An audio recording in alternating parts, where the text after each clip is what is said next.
Hola amigos, ¿qué tal? Stuart here from Spain Speaks with the Spain News Update. And the economic apocalypse that many people thought would hit Spain after the summer has, according to some economists, been kept at bay. But more about that in just a moment. Firstly, a big thanks to all of the people that left comments on the last video. Lots of comments, lots of debate happening there as usual. Thanks to people that supported the channel by buying merchandise, and a big thanks to my patrons on Patreon for your continuous support. Now, let's get into the news, and as I said, the economic apocalypse or economic tsunami that many people predicted would hit Spain after the summer has not arrived yet. As we can read here, economic apocalypse will have to wait.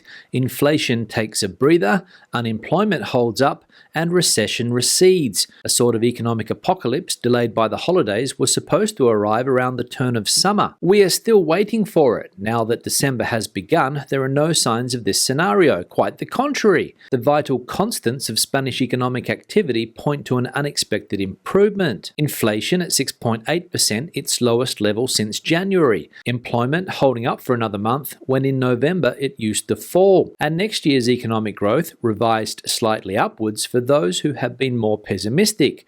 The data are, one after the other, positive surprises. Few indicators are going wrong, says Manuel Alejandro Hidalgo, professor at the Pablo de Olavide University. So Spain's economy, fortunately, not going as bad as some people had predicted it would. Inflation rates have lowered, employment rates are holding up, and next year's economic growth has been revised slightly up from previous forecasts, according to that article. So some good news there as far as the economy is concerned here in Spain, and let's hope it stays that way. Now, the European Union is apparently again warning Spain that it might not receive future recovery funds. As we can read here, Europe issues warning Spain's recovery funds may be suspended over pension reforms. The European Commission has expressed its concern about the sustainability of the pension system in Spain following the reform that introduces the intergenerational equity mechanism, and warns that it will suspend payments from European recovery funds if Spain does not meet its budgetary targets. This was stated by the European Commissioner for Economic and Monetary Affairs, Paolo Gentiloni, in a reply to a question put to the European Commission by MEP Eva Popcheva, to which Expansión has had access. Gentiloni underlines Brussels' concern about the fiscal sustainability of the Recovery and Resilience Plan reform package.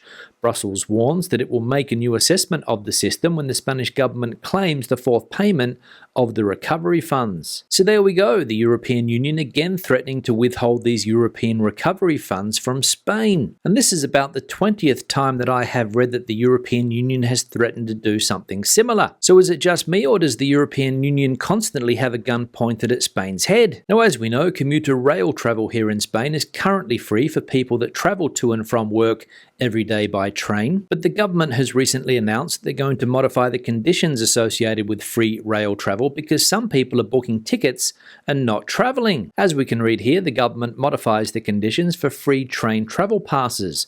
With the introduction of free medium-distance train season tickets a few months ago, many people have been buying tickets that they do not use. Having detected these irregularities, the government is going to modify the conditions of the free medium-distance season tickets. From the 7th of December, passengers who misuse their tickets will have their deposit confiscated, and at the beginning of next year, a specific season ticket for minors without ID cards will be launched. This measure is aimed at preventing the improper use of these tickets, especially the behaviour of certain users who reserve a seat on trains with the season ticket and then do not travel, according to the Ministry of Transport, Mobility and Urban Agenda. So some commuter train routes here in Spain that should be full are not, because people are getting their hands on tickets and not travelling. And this, as we saw, has led the government to change the conditions of these free travel passes. Now, Spain's big Moroccan community is said to be excited before the upcoming clash between Spain and its neighbour to the south, Morocco, in this year's Football World Cup. As we can see here, the Moroccan community in Spain is getting excited ahead of the match.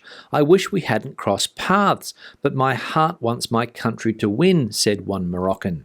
In the Rif hairdressing salon that Hakim runs in Madrid on Tuesday, two opposing flags will be hung, those of Spain and Morocco. Hakim, who was born in Nador 48 years ago, has spent the last 22 years, half his life, in Lavapiés, and faces the meeting between the Spanish and Moroccan teams in the last 16 of the World Cup in Qatar with a broken heart. "It's a problem. Who will I support with the affection I have for both teams?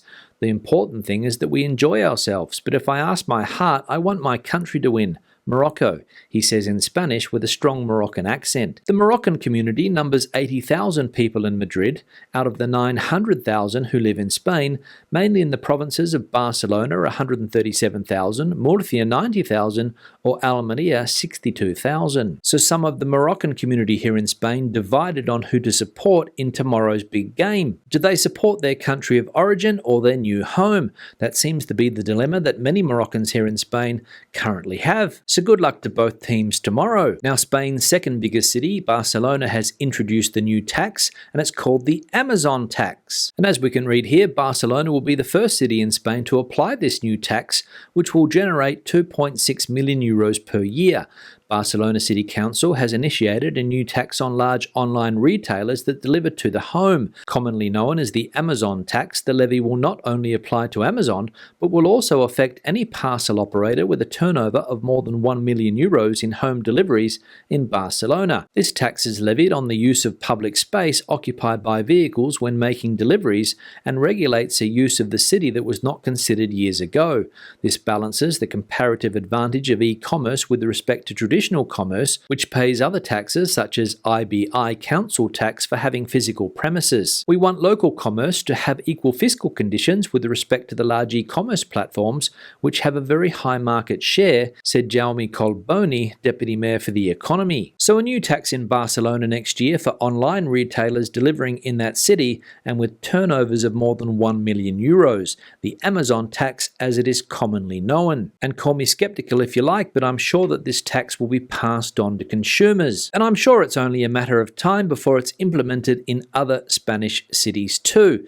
Now let's have a look at some of the comments from previous videos. One here from Danny: did you leave a bit of gratuity? Considering the price, that would be a 10 out of 10 for me. In Canada, if wine instead of bottled water and a free glass of water with tax and tip, basically obligatory, minimum 15%, but they try to shame you into 20% now, so this would have been total about $35, more than double what you paid. P.S. I always leave a tip in Spain. Yeah, Danny, thanks for the comment, and the answer to your question is yes, I did leave a tip. Around €1 for a €22 meal. As we know, tipping is not obligatory here in Spain, but as I have said on many occasions, when I go to a bar or restaurant, have a meal or a coffee, I normally leave a tip. Not a very big tip, but a tip nonetheless. And even though a lot of wait staff don't expect a tip here, I think it's a good idea and good manners to leave something in the tray after a meal. Doesn't have to be a lot, €1, €1.50, €2, but a good idea in my opinion to tip people for their service. One here from Mary: no, you do not have to renounce your American passport.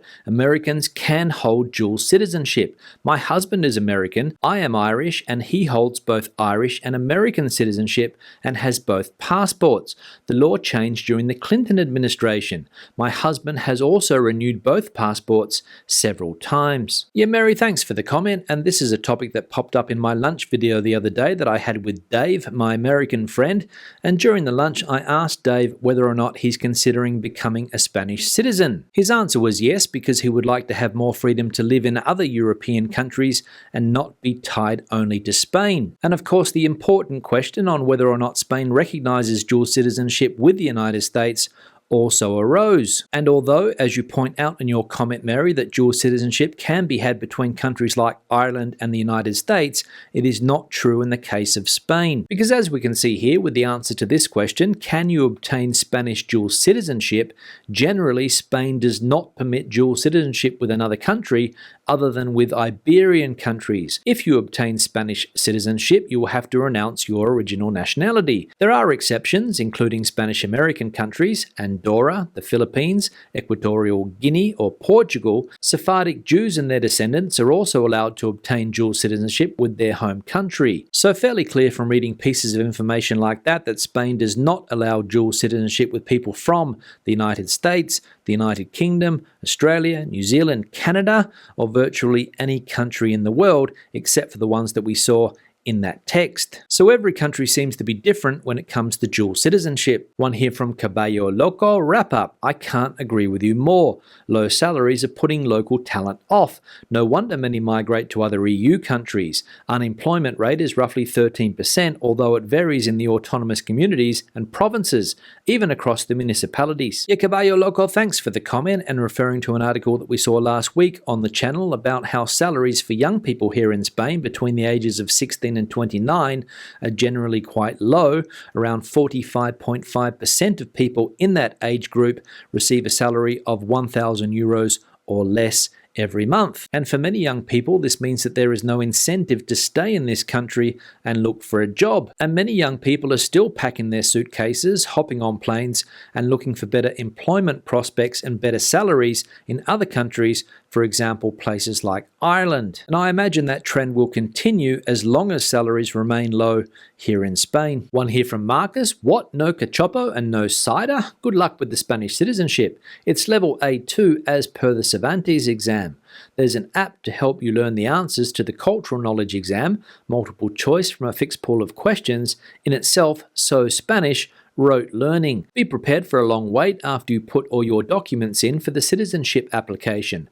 The legal limit to process your application is 1 year, but this is almost never met. In the end, I used the standard process to take the Spanish government to court for not meeting their own standard of processing time limit. It cost a few €100, but it did light the metaphorical dynamite under their seats, and I got citizenship shortly afterwards. Yeah, Marcus, thanks for the comment, and I will answer your first question about cachopo and cider. Yes, they were on the menu, but they were not part of the menú del día, and that's why we did not order cachopo or cider. If you're not familiar with a cachopo, check out this video here. And when it comes to getting Spanish citizenship, I have heard that it's a bit of a hassle. Not only the language test and the cultural test, but the bureaucracy is said to be a bit slow. And good to see that you worked out a way to get the processing done sooner, even though it cost you a few €100. But sometimes you do need to put a stick of dynamite, metaphorically speaking of course, under a Spanish civil servant's seat to get them to do things on time. And finally, one here from Stephen. Parcel bombers would be wasting their time in the UK.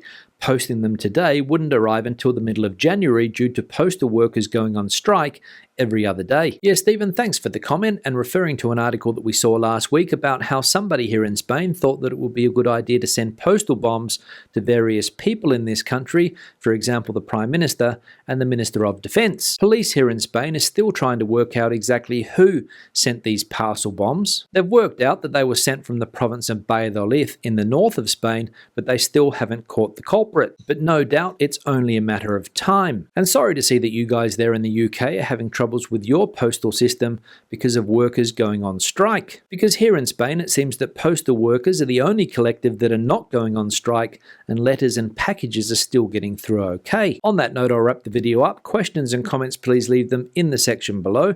Debate the video out as you normally do. Give it a thumbs up if you liked it, thumbs down if you didn't. I'll see you in the next one. Hasta luego.